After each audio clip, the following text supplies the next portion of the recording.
Welcome to Joyride. Thank you, everybody, for joining us. Welcome, welcome, welcome. If you are joining us live on Facebook, drop a little note to tell us hello, that you are here. So we want this to be a fun, interactive show today. And we're really excited. Okay, I won't keep saying I'm really excited. I know, you say that every time. I'm just, so this is a show for other people that can talk to the dead. Or as Mr. McCready said, not the dead, people that have passed. People that no longer have a body. So this is the inside scoop. This is the behind the scenes of something amazing. But before we start, I just wanted to share with you, because I have not seen you. At Christmas, we started making our own This is not like a... No, it looks like a little tickled pink or something. Well, it's all I had. It's raspberry and ginger, and then this one was apple and cinnamon. It's really good. So we make this for like 3.5, 4 weeks, and my kids are like, "Oh, yeah, I poured it for all my friends." Like, no, that's liquid gold. I know, yeah, I was not pleased with that. So anyway, all right, we have a fun, super awesome guest today. Yes, okay. I'm about to bust, because I have been connecting with this beautiful metaphysical mama for over 10 years, helping me connect with my spirit family, and it's been a while. She's a unicorn. It's hard to track her down, but I did it today. We got her on the show, and so we are welcoming to the Joyride show today a beautiful soul, a light in this world, a medium, an expert medium. She's an amazing medium. Her name is Georgia O'Connor. Yay! Hi, Georgia.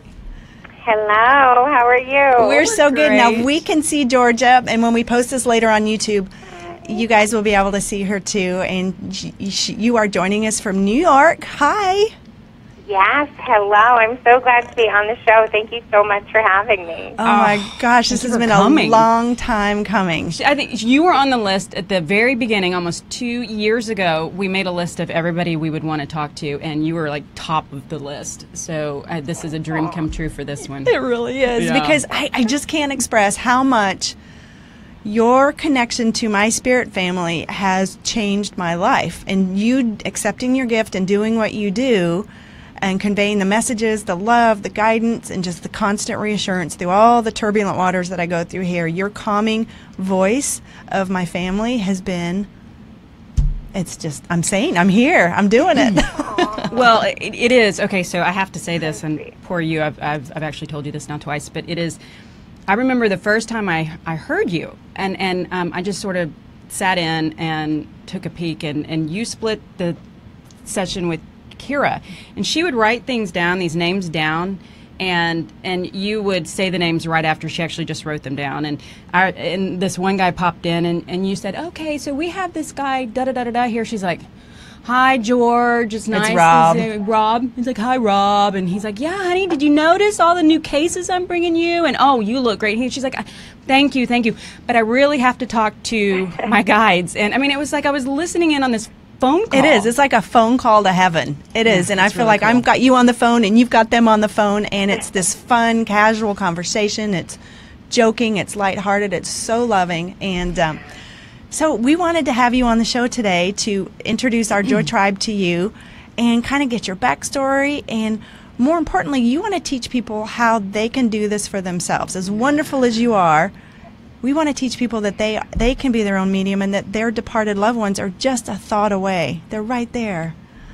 Absolutely. I always have felt like if I do my job right, then nobody will need me anymore. Well, we'll always be out of business. We got a lot of people to wake up, though. That's true. Well, I think everybody is born with the ability to communicate. We all came from there. We're all connected from there always. And so it's just a matter of getting our barriers that, we put up in this lifetime back down to where they should be, so that we can communicate more clearly and more effectively. Yeah, you told me one time they tell you the doors only lock from the inside. The doors to them only lock. And you're like, really? I have all the keys? Yeah. Yes, it's very true. And, it's one of those things where I feel like fear, and which is true in so much in life, that fear blocks us from communicating with them. We see these things on TV, we read books. There's all this fear put in us by, the people around us too. And I think that's the biggest barrier to communicating is fear, that everyone thinks they've got to surround themselves in white light, and you've got to be careful. You're opening a doorway, and you can't ever close it. And, you know, I think if you learn how to set your boundaries, just like you need to set boundaries with people with bodies, you need to set boundaries for people without bodies, too. Yeah. Because it has been so negatively portrayed in many Hollywood movies for a long time that's, you know, ghosts are evil, wicked, gonna get you, gonna, horror. yeah, I mean, all of that stuff. Or you're going to hell and you're talking, you know, you're not supposed to do that. But you know what, though? I was told by my guides not to, actually like 2 weeks ago, I said, why now? God, I was like, I'm almost 50. Why am I just starting this now? And they said, because you had to have roots. You had to have your life, you wanted your life with children and husband, and otherwise you would have not taken that path. You would have not done the earth thing. You would have stayed in that space. I don't know. How do you feel about that? No, I think that's very true, and sometimes I feel like we put a lot of pressure on ourselves to do everything at once. That, you know, by the time we're 30, we have to have everything accomplished that we've ever wanted, and then the rest we just cruise. And I don't think that's the way it really goes. I think we constantly are evolving and adding new layers to ourselves. And we can't do that until, you know, we have the experiences under our belt that we need to get where we need to go. And I think one of the most important ways to tell if you're on the right path is you look back, and every job you've had, every person that has come into your life, all of it gave you the experiences that you need to be exactly where you are right now. Yes, yes. Everything happens. Don't you for a love it when you reason. look back and that puzzle piece now fits here and this fits here, and you use that experience like it becomes the bigger picture when you put all those pieces together. Yeah, I was listening to a song and they were saying, "Oh, you know, Eagles, wasted time," and it's like nothing's wasted time. Yeah. Even when you think, you know, why did I date that person or why did I have that horrible job? There was something there for you. So I completely agree with you. So I don't know much about your backstory, Georgia. I know you've spoken to Spirit your whole life, but I've never really heard the story. So I'm wondering if you can share some of it with us. I'm so fascinated. Absolutely. My earliest memories of seeing them, hearing them, talking to them go back to about age 3, actually. Wow. And, you know, I just remember always seeing them around and playing with them and talking to them, and I never had any fear about it whatsoever.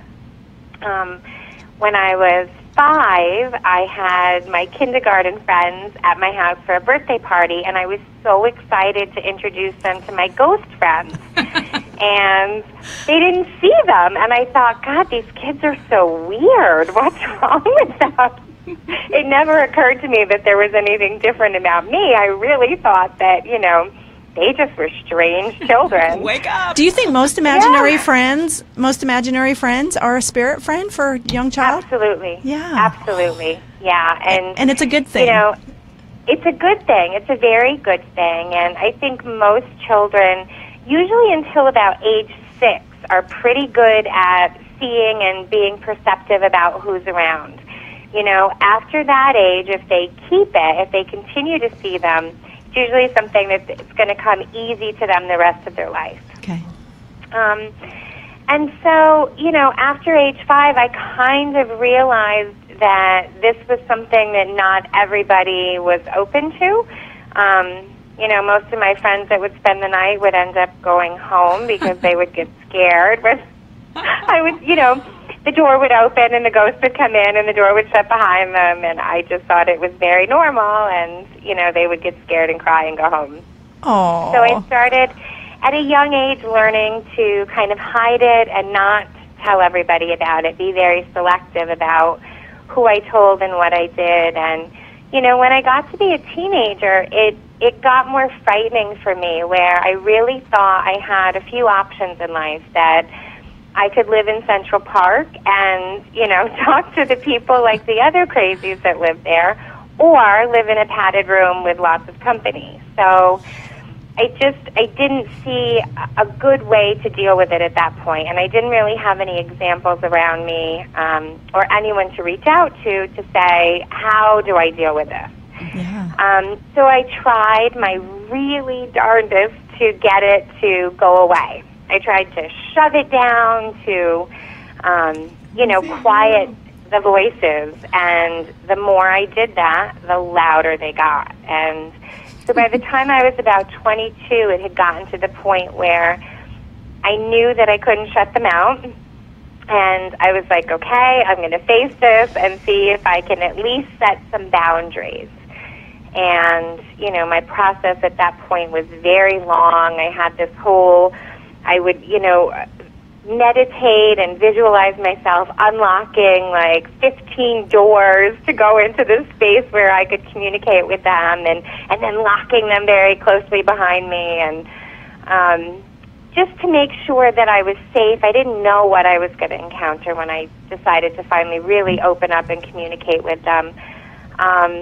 And so from there, I've just been kind of perfecting it, and obviously I'm always learning more about it because I'm always growing as well, but I feel like I've got it to the point where it's very natural for me. It doesn't feel like a chore. There's no fear involved in it. It's just a very, I kind of feel more like a translator than anything, where I hear what they say, I repeat it, I don't edit it, that's not my job, so exactly as they say it, I repeat it.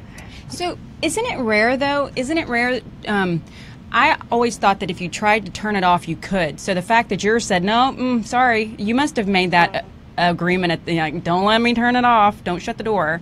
So, I mean, that's interesting. Yeah, that you couldn't. And I've heard that from other mediums as well, that the more they tried to turn it off, the louder it actually got. And I think that for those of us who, part of our contract in coming here, part of the lesson that we chose was to do this. And I know that this is not the first lifetime that I've done this. Mm-hmm. And so I think for those of us who came here with that gift, with that goal of being that transient between the worlds, they don't go away. They don't get quieter. But we can have effective boundaries. So I'm not walking around like a lunatic. I'm not, talking to people that nobody else can see all the time. Sometimes, but not all the time. Now, we were asking, do you see them with your third eye, like in your inner vision, or you see them with your vision? And you had a great answer for that. I see them with both, and there are times where I don't know if they actually have a body or not. I have a little litmus test that I do sometimes where I have to close my eyes, and if I still see them, I know that they actually don't have a body in front of me, and that little test has saved me from, looking totally crazy in public. Well, what was that? You were telling us the story about going to sit on the couch. Oh, my goodness. I went into this house with some ghost hunters. They invited me into this house that was apparently extremely haunted. And the family welcomed me in and said, oh, here, have a seat on the couch right there. And there was this old woman sitting there smoking a cigarette. And I'm thinking, you want me to sit on your grandmother? Like, no more. Can I sit on her lap? Can't do that. But obviously she was not someone they were also seeing.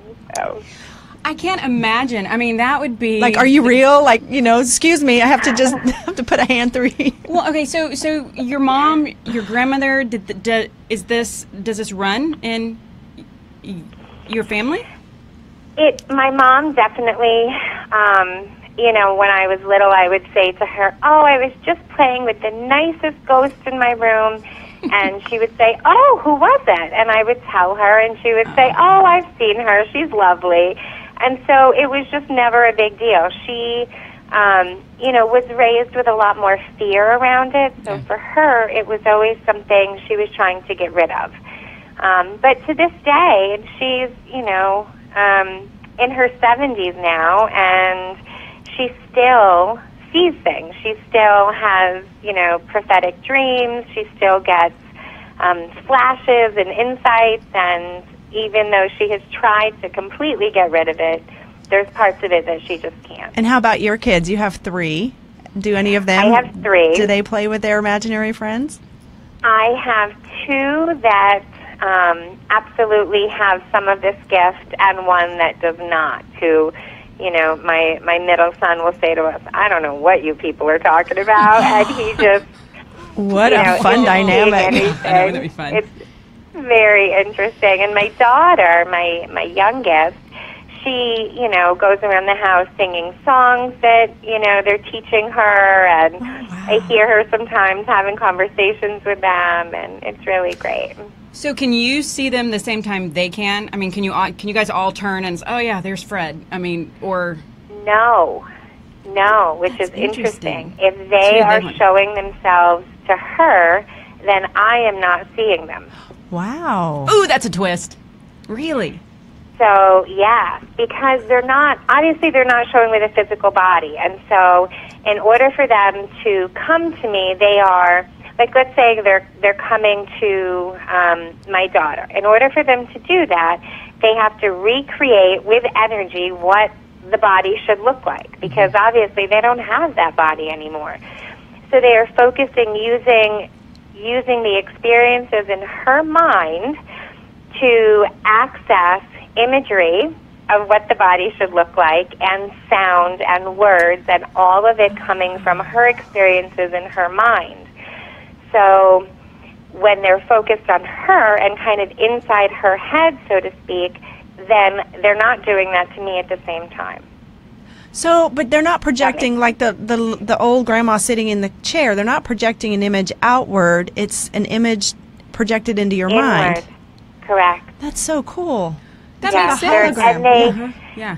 they use my experiences, they use the people I know, the things that I know to get me to certain words, to, you know, there are times when they will show me certain things that I know, like, okay, they're bringing up this sauce, or they're bringing up this word, this foreign word, experiences that I know, to tap into ways to get me to communicate what they want to say. So that you should talk about FOP, because, which, by the way, Jack, he's doing his exhibition on that. Cool. So FOP, how you two did that, because those aren't words you knew. These Yeah, so I have been talking to you for over 10 years, and my mom passed away when I was a child, and you easily brought my mom in, and I had a miscarriage. You brought my baby through. My stepfather passed away. He came through. So I would pop in every 6 months and just kind of say hi.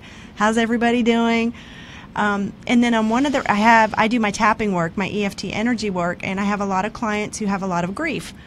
And oftentimes, if they're open to it, I'll say, would you consider having a reading with my friend Georgia and connect with your family? And you've done 50 of those for me, and everybody has been blown away by them. And on one of these readings for a client, my dad came in and said, I need to talk about Daniel, my youngest son. He's having an autoimmune response. He's having, his immune system is all jacked up. I'm like, I don't know what you're talking about. There were no symptoms. Fast forward a month later is when we started to see the first symptoms of this uber rare genetic condition, and I kept saying to all the doctors, it's his immune system, it's his immune system, I just know what it is. And I was able to self-diagnose it off the internet, and the doctor who I eventually found, the research specialist, was like, how did you find me? I was like, I had help. And since then, I was calling like every week, like, Georgia, what else does he say? And he was giving us all of this medical advice, and you're like, I don't know what this word is. It's a macro... And you're like, I don't have an experience to say this word. And my dad's like, just say big eater. And you look up the Greek word for big eater is macrophage, which is part of your immune system that goes and attacks the cells. And I have all the recordings, and you'll be like, I don't know what I'm saying, but he's saying this and this and these long words. And you're like, I don't know what any of that means. I hope it helps. And I'm like, I don't know either. I would send it to the doctor, and he'd be like, well, what does she think about this? So it was so cool, and it gave me such peace of mind that they are working and inspiring the doctors on all these different, have you thought of this? Have you thought of this? They're not handing the cure over like on a silver platter, but they're inspiring in this way and this way. And that makes me cry. I know. It's just beautiful. So I recommend to anybody who's got a mystery thing or this grief, I'm like, just connect and see how it feels. If it doesn't resonate or ring true, disregard it as somebody else's opinion. Fun. But you never know if it might be a little point you in this direction and take you in a way that, like you guys did. I didn't even know I needed that direction until here that was this 800-pound elephant in our house. And I knew what it was. And you identified it. And I knew what it was, yeah. And it's so true, and it happens a lot during readings like that where information will come through sometimes before we even know it. And a lot of times, you know, it can feel very invalidating where people are like, I don't know what you're talking about. I don't know who that is, or I don't know. There's nothing like that. That doesn't make any sense. And for me, it's really just a matter of patience, knowing that eventually it will make sense, and trust in the process of, I don't know what these words mean. I don't know what this sound is, but I'm going to pass it on and trust that it will find where it needs to go. It will make sense at some point. It does, and I've asked my dad, like, Georgia seems so clear. You know, is she getting everything you say? And she's like, yeah, because she shuts up and says what I'm saying. She doesn't filter it. She's just delivering the message to the best of your ability. Yeah. So. Well, and I do think that's one of the most important things for effective communication. After getting rid of the fear and knowing that there is nothing out there that's going to hurt you. In all of my years of doing this, since, you know, all of my lifetimes of doing this, I have never experienced anything that has frightened me from the other side. The living people scare the dickens out of me. The dead people, they're easy. They don't have fists or guns or knives. I'm good. So there's nothing to be afraid of. And then getting out of your own way, getting out of your head, getting your thoughts to be quiet. And, you know, I think meditation can help a lot with that. A lot of people struggle with meditating, though. They feel like they're very hard on themselves, like they're doing something wrong because, you know, their thoughts keep popping in. And our brains are designed to be on all the time. So I think part of really good communication is even going a step above the meditation and kind of just letting yourself feel like a helium balloon a little bit and rise out of your body. Just kind of let yourself go and into this really nice relaxation spot. And there's still going to be all the noises and the chaos around you. There's no way to block that out, and there's no way to shut up all of your thoughts, but to focus on the part that's important. That's what we need to do. Well, so that brings up yesterday, or when we spoke with you. That is the number one thing I hear from people that do what you do, from people that would like to do what you do, is they cannot discern between their thoughts and incoming info. And you had a lot to say about that. Sure. So for spirit guides especially, for our guides, we hear them all the time. It's a normal sound in our brains, and unfortunately we don't always recognize it as such. So when a spirit guide talks to us, all of a sudden we'll get a voice in our head that's lower, the octave is lower, it's slower, and it's this very calm, clear voice of, you need to pay attention, or you need to look at this, or did you think about this? And usually that's going to come to us at times when we are most quiet, in the shower, driving in the car, cooking dinner, times when we're kind of alone with our thoughts. It's a great time for them to pop in.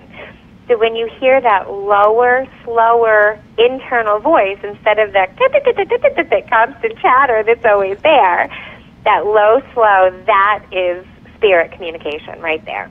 And when we're talking with our family, we'll hear it more like they sounded. It will sound like their voice. It will have the words that they used, the intonation that they used. And, you know, a lot of times we chalk it up to, oh, that was just our imagination.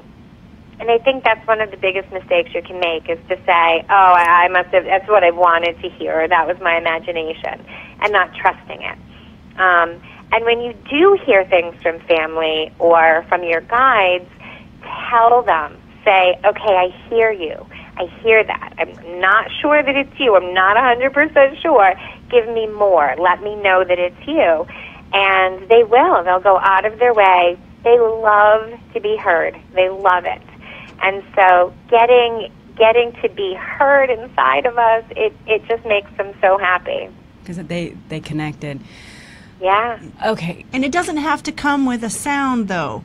That's what we talked about. Everybody, sorry, were you going to? No. Everybody can hear and feel and sense differently. If you feel emotions or if you see things, sense things, smell things. So it's not one size fits all in how they communicate, correct? Absolutely. Everybody communicates differently. Some of us are more emotional, and so they may tap into our emotions more. Or smell is a really easy one for them to do, too, for those of us who, you know, in our minds it may be a little bit too cluttered, so they may come with a smell. We may smell, you know, our grandmother's soap that she used, or we may smell flowers, or a cigar, or cigarette, or I had a firefighter that always used to show up with smoke, which the family didn't really appreciate, but they knew it was him. Yeah. And, you know, so however they can communicate with us, they will. And recognizing it is probably the most important thing you can do to increase that communication. But if you recognize it with sadness, like, oh, they're gone, it's like they feel like they're causing you pain. So I've understood that sometimes if they feel like they're causing you pain, they will back off. They don't want to keep showing up if you don't want it. So if you could recognize it as a beautiful and open to, we're continuing this relationship. The only thing that's different is you don't have a body, but everything else is the same. Yes. Well, and they have access to a lot greater information than they did here. They're still working on the lessons that they needed to learn during this lifetime. You know, the pain's not there, the anger's not usually there anymore. But they do, if they feel like when they come around that it brings us backwards in our grieving process, they don't go away, but they will back off on the communication with us. Yeah.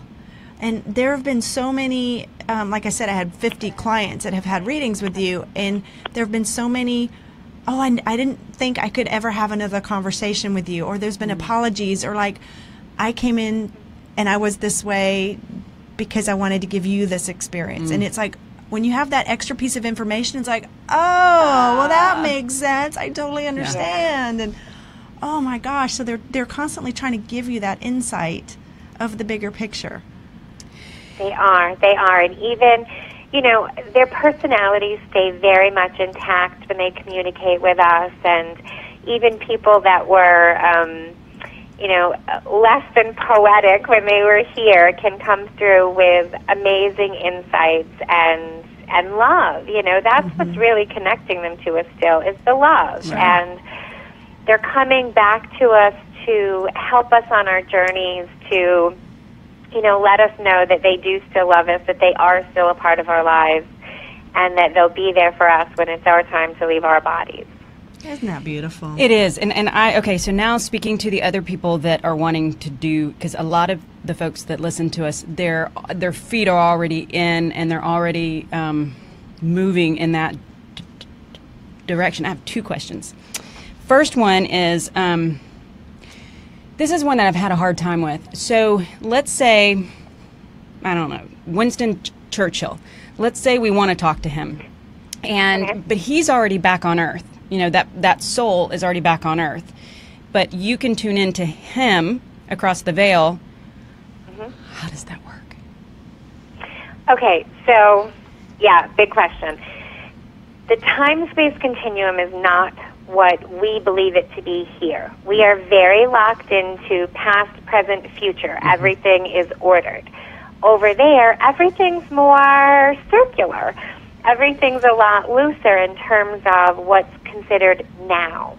And the part of the personality, so let's say we are talking to Winston Churchill, the personality that we knew him as, we can still communicate with that part of who he is on the bigger picture. All of us are greater than what we are here. Right. We have a much greater spirit whole. And so this personality, this lifetime, is but a small glimpse of who we really are.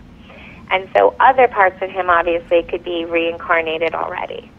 I had a reading once which was very interesting and very confusing, but the girl who was in my office was communicating with her great-grandmother, who actually, she was reincarnated as the girl in my office. Oh, that's cool. So talk about mind blown, like, how is this even possible? But that was a great example, that was a great way for me to learn how that all works. Oh, that's so cool. So the other...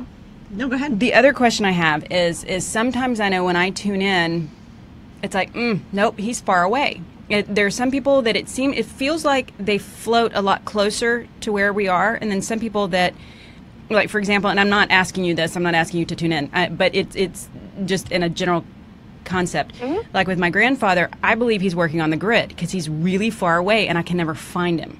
And he stuck around for a while and then he was gone. So sometimes can you not access them? I mean, are they off somewhere else? There are times when someone may come in more strongly than others. Usually, what I have found, if that's the case, is that they feel like it's more important for you to speak to someone else. And so, they step back. For example, let's say I had someone who really wanted to talk to her mother, but her father was the only one coming through. Her father was the only one coming through because they had issues that they needed to resolve. Mm-hmm. They had things they needed to work on together. Once that work that they needed to do was done, her mother was much closer, much more willing to step forward and talk. So even though when I open myself for like a session with you, let's say, I would open myself for communication specifically for you, and they kind of fill the room for me. So they'll come in, and everybody that's on your mother's side of the family will be on this side of the room, and everyone that's on your father's side will be on this side of the room. Cool. And friends stand here, and everybody stands in an order in terms of side of the family. How high they are tells me if they're the same generation as you, if they're mother, grandmother, or higher. Wow. So as soon as everybody comes in the room, I instantly know who's here, what side of the family they're on, who's making an entrance. So if, let's say, 12 people show up and fill my room, not all of them are going to step forward and come close to talk. Mm-hmm. So I may see your grandfather there, even if he is off doing other things, while he's not doing this session with us, but he may not step forward to talk. Got it. I can ask, I can request, but I obviously can't force anybody to talk to me there any more than I can here. So did you create that structure, or did they create that structure? When I was first starting out, I would do a guided meditation, and I would guide myself into a white room with a white couch and a white chair, and I would sit in the chair, and I would ask anybody that wanted to talk to come in and sit on the couch. And so sometimes a lot of people would come in, and they'd overfill the couch, and it just was hard for me to sort through who everybody was. And so I asked them that, this is how it would work best for me, is if you could separate, stay, on levels so I instantly can recognize who each of you are. And they were more than willing to accommodate that. I only had to ask that one time, and now they all come like that always. So your guides I shouldn't say always. Most of the time. Sometimes I have ones that rogue. completely skip that and come right up in my face, and they're like, "Hey, I really want to talk." So I still get those. So I want to take a quick moment to say hi to everybody who's joining us on Facebook, and then I want to open it up to some questions that people have about developing their own mediumship skills. And we're not necessarily going to be doing personal readings or quick, check-ins. We're not in that space. Georgia's website, if you do want to connect with Georgia, highly, highly endorse Georgia as an amazing medium. Her website is meetthemedium.com, and her scheduler is open for the next few weeks, and you can log in and get your own reading. But we do want to answer questions today just about the process and how you can do it yourself, because Georgia has done this now her whole lifetime. But professionally, how long have you been doing this? I've done it professionally for the past 15 years. Yeah. Okay. So, okay, so we're just saying. You don't look old enough. Quick hi to Madeline and Jude, Melanie and Joy, Sue, Lisa, Patsy, hi from Kansas. Lisa's from California, Julia. Oh, good to see everybody. Thank you, everybody, for jumping in here. Okay, so if you guys, and there's Wendy and Sarah, Sinky Sarah, if you guys have any questions about mediumship, developing your skills, questions about what happens when you open up. You were telling us a story when you were starting this, and we were talking about alcohol, and you went into a bar, and you're like, rookie mistake. So, rookie mistake. Yeah, so you guys type in your mix. questions while Jill just telling us this story. Yep, I went to a bar at a place that's in upstate New York, close to where I am, it was built in the 1700s, and it's just very energetically charged. There are lots of very active spirits there. And I was young and drinking and thinking, it'd be fun to find out who's here. And I opened myself up, let my boundaries down, and that was a huge, huge mistake. And with alcohol in my system, I didn't have the ability to close my doors, to lock up my boundaries and keep things clear the way I normally can. And so they just had a lot of fun with me, let me tell you. Oh, my goodness. Does anything stick? I mean, do you ever have to go in and go, ugh, we're going to have to pry that off? I mean, like any residual energies? No, and I think part of that is from my process of going, down this hallway of locked doors into this white room, and then when I would leave, I would lock all the doors behind me. It was kind of my way of leaving that there. And but in a situation like that, I definitely needed to kind of get it off, shake it off. Take a bath. Take a spiritual shower. Yes, exactly. And we also, I hope it's okay to say that you've had some health challenges because you're so out of your body all the time. We've talked about it. It's like when you leave a house unattended for a long time, it just kind of gets full of bugs and stuff, and you got to keep living in it, and that you really need to stay in your body more and ground. Well, you know what I mean. If other things move in. No, it's very true. It's been an ongoing struggle for me that when I do readings, I lift out of my body, not completely. I'm still aware of what's going on around me, and I'm not in any kind of trance-like state, but energetically, I'm lifting up and out. And, and I have a tendency to kind of walk around in that space and, just be connected a lot more than maybe I should. And very recently, I was doing some personal work, and I was told that I need to be a Pegasus, that even though I can fly around in the clouds, I need to remember that I've got hooves that need to be firmly planted on the ground also. Yeah. That I need strength from there as well. And in my reading, I had asked my mom if there was anything she could recommend for you to help, and she had said yoga, because it really helps keep you in your body connected. Yeah. Yeah. And your mom is so smart, because I did research on that afterwards, and I found out that that's apparently the purpose of yoga. That's it. Is to connect the mind-body connection.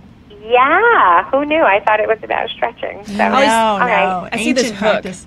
I see this hook, and I see your spirit, and it hooks like down in the base, and it just sort of hooks it on. Yeah. It's like, okay, we're going to tether you. I'm going to go to a couple of questions here. So, Milan, can our loved ones hold grudges, so to speak, and not come to visit us? They're pissed off.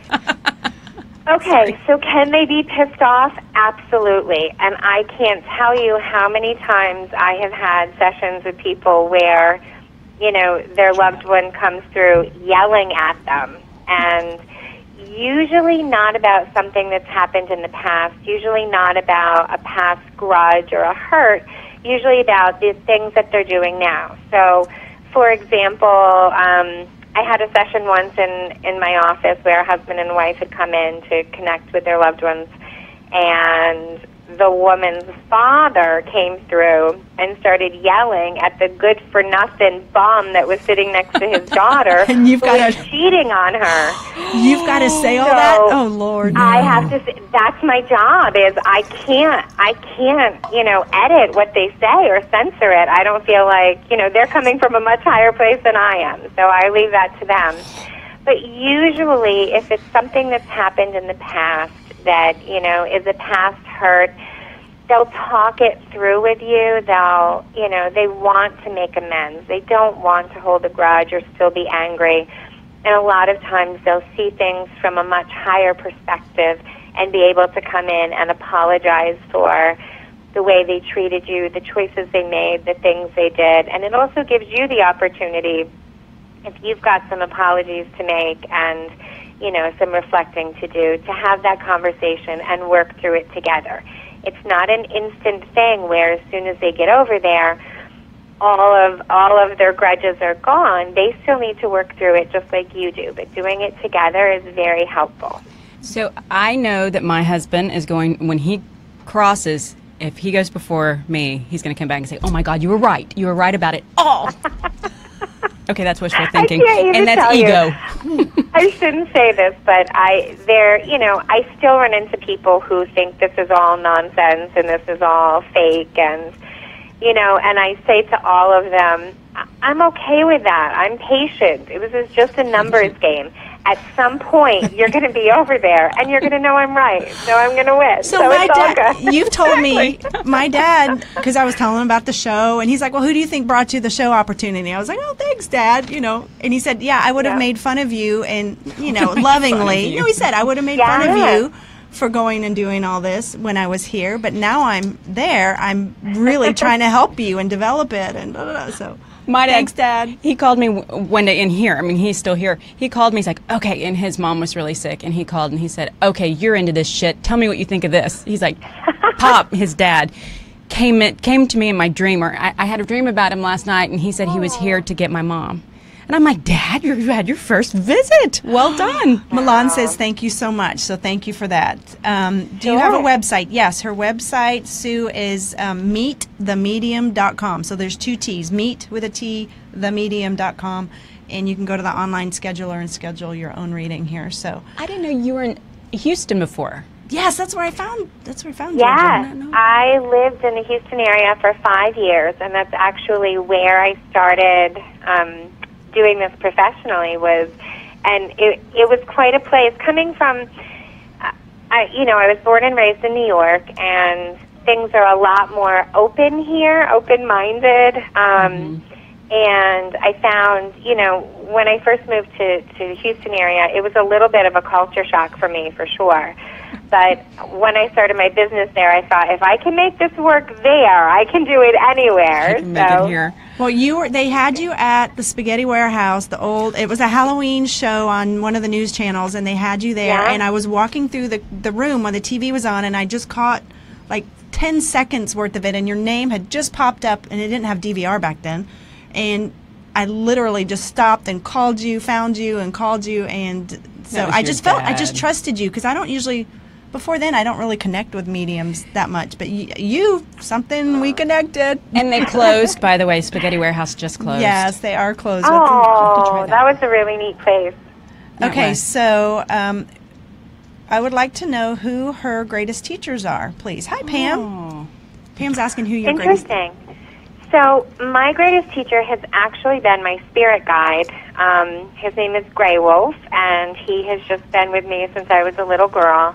And, when I was, say, 6 or 7 years old, I would go out in the woods, and he would tell me to just sit there and have no thoughts in my head for as long as I could. And so I would do that, and then we would do exercises where he would say, "Okay, run through the woods with your eyes closed and trust that everything will move out of your way." Wow. And the I trees? would, and I never got hurt. And so it was just, I think, a lot of trust building between he and I, and, he really is my greatest teacher with things, even though, I can frustrate him, he can frustrate me. There are times where, I've called him things I should not have, but, and times where, I will say to him, "Okay, come on, I can get all this information for everybody else. What's going on with my son, or what's going on with my husband?" And he'll say, "You are not exempt from the trials and tribulations of this life."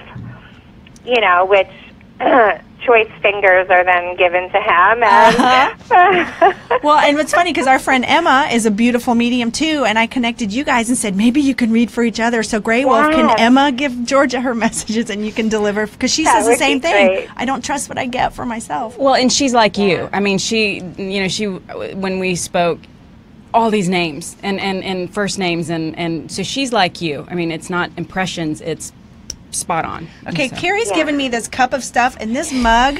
I got that in the kitchen in there. It's ceramic, and inside of it, it's got like dirty cigarette. Is that yours, Bobby? It's. I don't know if you can see what's inside this. It's disgusting, but it's ceramic. I mean, that's what it's supposed to be. But I added cinnamon. Don't drink. You're drinking it? It's ceramic. No, it's not real. It's like it's a ceramic cigarette butts in the bottom of this thing, but it looks disgusting. Okay, so Emma made this tea when she was here for me, and it was the ginger and the turmeric and the lemon. Oh, Actually, we're addicted I added, to it now. Yes, but I added cinnamon. It tastes really good too. Yeah. Okay, I had a question for you about when I do a reading with you. You're like, okay, let me take my minute. And then you go off, and then you're like, okay, here's who's in the room. So what's actually happening to you when you say, I know you're going, are you going through the locked doors? Are you going to the white room with the couches? When I take my minute, what I'm doing is saying that I'm opening myself for spirit communication, specifically for you or whoever the session is for, and kind of opening those doors for just your family or your guides to come in, not everybody in the world. Because if I don't specifically say this is for you, I'm opening myself to whomever wants to come in. And, you know, the next door neighbor's dead mother wants to show up. So I'm kind of limiting who's allowed to come in, and I'm asking them to give me clear, concise, precise, meaningful messages for you. And that's what I say every time. That is my opening to every session, and that's all I'm doing really during that minute. And kind of giving myself a deep breath and allowing myself to resonate on the same frequency that they're on. See, then I think that there's just that process. I'm sure now it's just rote. I mean, I'm sure it's like you just go in and it just happens, and they know. And I'm sure it's Grey Wolf that keeps people where they need to be and allows people in. I would think he's your bouncer. Yeah. Yes, he's my bouncer. So, we talked about maybe you were going to check in with your team and see if they wanted to talk about anything specifically. Specific. I can't talk. Specific. Yeah. Well, and I have another question too. So when you, go ahead. Either way. Go ahead with the question. Go ahead. Jan was talking about. I take on the personalities or their feelings when their feelings come into play, and taking on their personalities when they come through. And I've heard you do that. I've heard your voice, you get a different intonation in your voice, or a different accent even almost sometimes. Not all the time, but there was one reading, and the mom was so emotional, and you were almost crying, and emotions were so strong, and the voice changed. So she's like, what the heck? What happens when you take on the emotions of somebody else that's around you? It's that happens a lot to me, actually, where I'll find myself talking with an accent, or very gruffly, or my voice is higher or lower, and it's it's funny. My husband and I were talking about this the other day, that I don't know if you've ever been on the phone with, say, technical support in India, and they have this very thick Indian accent, and then next thing you know, you're kind of saying things the way they say things. Yes. And that's exactly how it works for me when they're talking through me like that. It just kind of happens. I just pick up on it like that. And sometimes when they really are emotional, it's almost like they come into me. Sometimes during a reading, I'm repeating what I hear. I literally hear it and then repeat it exactly as I hear it.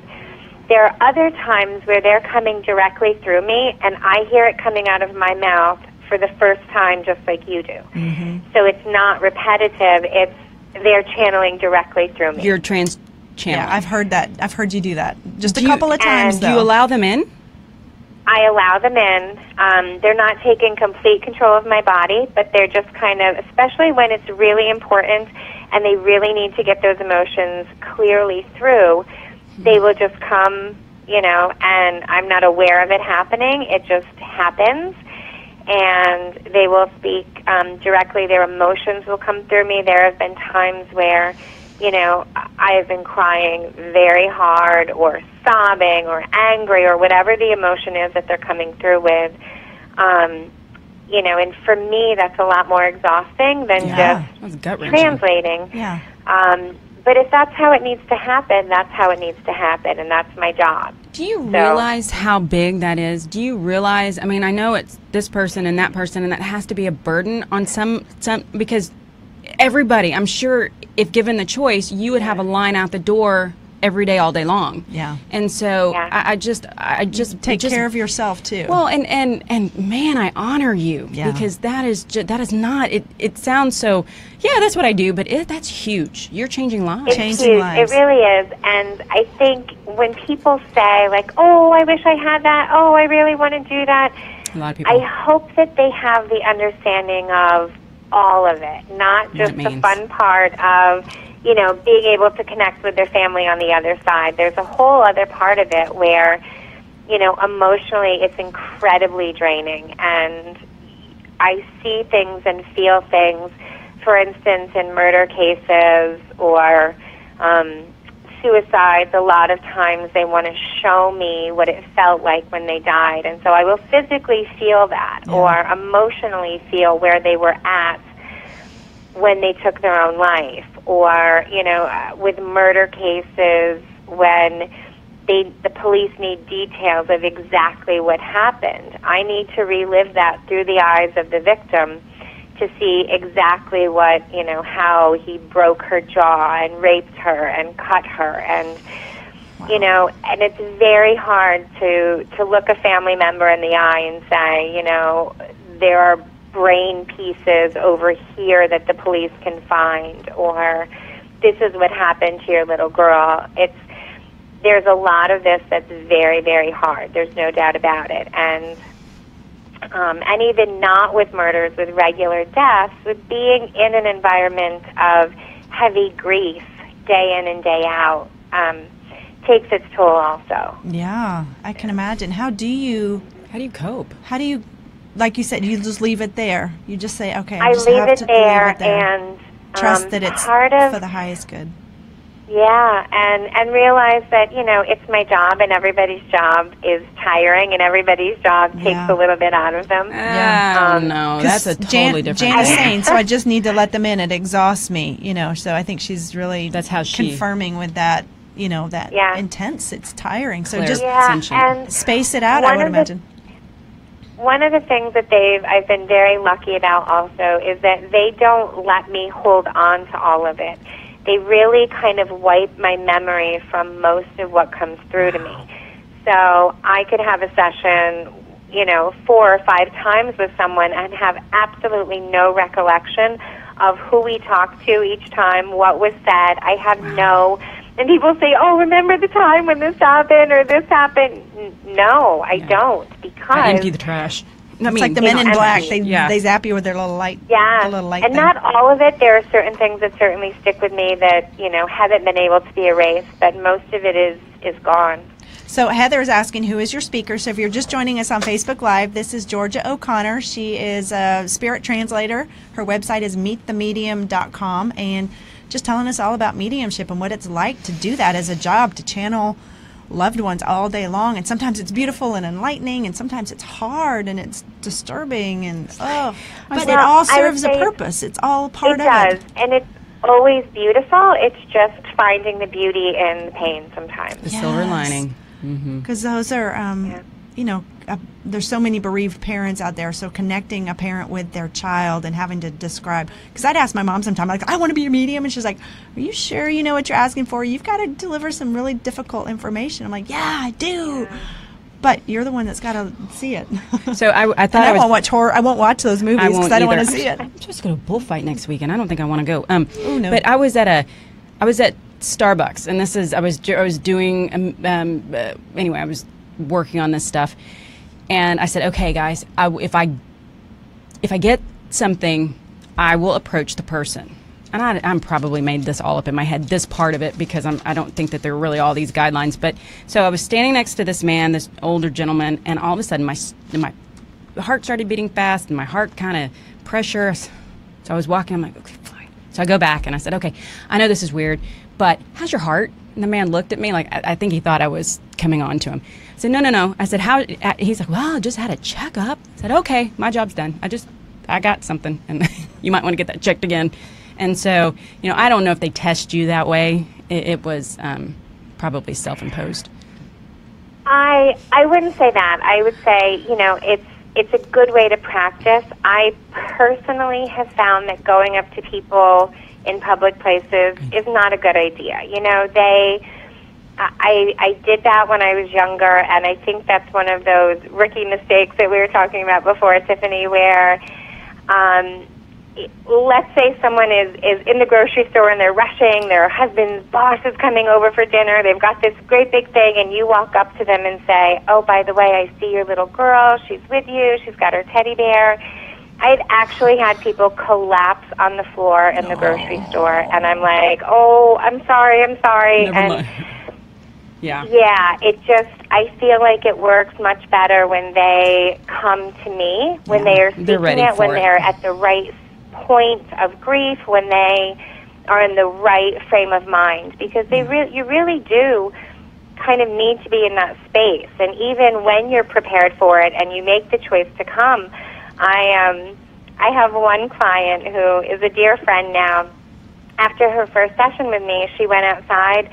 She didn't know how to start her car. She wasn't safe to drive. She was so flustered and flabbergasted by what had just happened that, it really shook her up. And so to do that to someone when you don't know if they're heading back to work or they've got to drive someplace, I just think it's better to let them come to you. Now, I know in New York you were teaching some mediumship classes. Are you still doing any of that, or is it what's coming down the line? We've got about 2 minutes left, so what can you tell us? Well, I'm very excited about, I'm going to start teaching online classes, thanks to you two who got me hooked up with this, and I've kind of overcome my technology block, and so I'm going to be teaching some classes online, and some of the ones I want to teach are how to do this, how to, kind of tap into your own psychic powers, your own intuition, knowing how to communicate effectively with the other side, a class on having effective boundaries, because when you open yourself up to this, it can be very overwhelming. Another class for children of, kids that are seeing things and how the parents can help and how they can help, and so all kinds of classes coming. They will be posted on my website or on my Facebook page, and I'm hoping to start those in the next week. Oh, that's wonderful. So meetthemedium.com, and it's Georgia O'Connor Medium, I think, is your Facebook. Yeah. Georgia O'Connor Medium. Spirit Messenger, Georgia O'Connor, So that's what it is. Yay! Thank you, Spirit Messenger. Oh, that's wonderful. Yeah. This has been so much fun. It's gone by way too fast. So glad that we were able to connect and get a chance to talk and take care of yourself. And I'm sure, like we were saying, you got to pace yourself on how many readings you can do, and really not exhaust yourself in the process of it. So lots of beautiful stuff here. Thank you. Hold on, I have to ask. We have done the Skype thing a lot, and I always feel like people are looking somewhere else because your button is somewhere else. She's looking right at us. I feel like you're looking right in my eyes. Do you feel the same way? It's like those photos. I angled it, so we're right there. That's awesome. We're right there. Georgia, you are such a doll. Thank you so much. Thank you for everything. Thank you. I so appreciate it. And you two are such rays of light. I just want to say thank you for that. We love you. And thank you to everybody who's joined us on Facebook Live and later on YouTube. We love our Joy Tribe. Thank you for being part of this, and see you next week. Have a wonderful week. Thank you. Bye, Georgia. Bye, Georgia.